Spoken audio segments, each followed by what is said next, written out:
ऊंट में पेट्रोल डलवाने रास्ते में रुका तो वॉशरूम देखकर अपनी टंकी खाली करने चल दिया, लेकिन साला वहां जाकर नहाने लगा। बहुत मजा आ रहा है यहाँ पे। तभी गब्बर मौका देखकर चुम्मे की दुकान खोलकर प्यार की पुंगी बजाने लगा,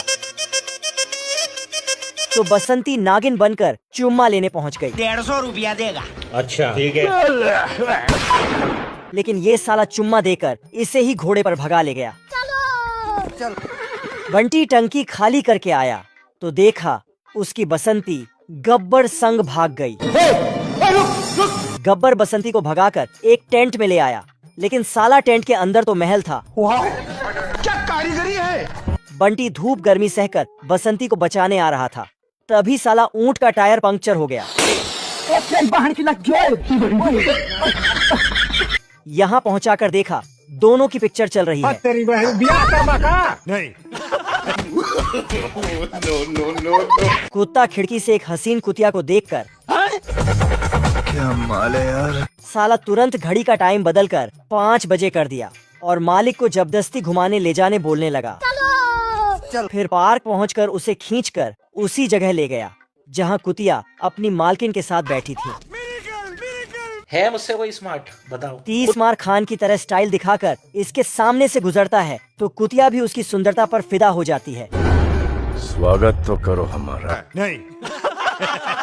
कैसे कैसे लोग रहते हैं यार यहाँ। कुत्ता अपनी प्रेम कहानी आगे बढ़ाने के लिए मालिक और कुतिया की मालकिन का चक्कर चलवाने के नाकाम कोशिशें करने लगता है। अरे बाप रे, क्या कर रहे हो तुम? फिर दोनों को रस्सी से जकड़कर पानी में गिरा देता है।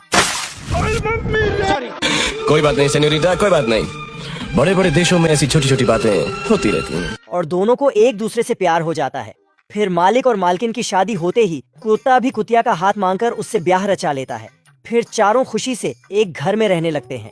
ये प्लेन आर्मी में काम करता है, पर आज इसके घर एक नया मेहमान आने वाला है, तो ये खुशखबरी देने के लिए भागकर अपने कैंप में जाता है। लेकिन कैंप वाले तो इसे रिजेक्ट करके बाहर निकाल देते हैं। पर तभी ये देखता है कि मेहमान तो इसके घर डिलीवर हो चुका है, तो ये खुशी से अपने घर जाता है और बच्चे को देखने के लिए जैसे ही कपड़ा उठाता है कि तभी इसका बेटा उड़ान भर लेता है और इनके घर में उड़ने लगता है। तो ये जैसे तैसे बच्चे को शांत करते हैं, लेकिन अब ये खाना भी उड़ते हुए खाता है और इसकी माँ डायपर भी हवा में ही चेंज करती है। तभी इसके पिता देखते हैं कि आज सेना में रेस होने वाली है, तो ये आर्मी को औकात दिखाने के लिए खुद ही दौड़ में भाग लेने चला जाता है। पर अब ये बहुत बूढ़ा हो चुका था, तो इसकी पत्नी इसे रेस करने से मना करती है, पर ये कहाँ मानने वाला था। तभी छोटा जेट अपने पिता के केबिन में बैठ जाता है, लेकिन ये प्लेन जैसे ही उड़ान भरता है कि इतने में इसके विंग निकलकर भाग जाते हैं, जिससे जहाज नीचे गिरने लगता है। अपने पिता को नीचे गिरता देख इसका बेटा दरवाजा खोलने की कोशिश करता है, पर दरवाजा नहीं खुल रहा था और इसके पिता भी जमीन से टकराने वाले थे। तभी ये अपने पिता को बचा लेता है, पर आर्मी वालों को मजा चखाने के लिए रेस जीतना भी जरूरी था। तो ये दोनों बाप बेटा बाकी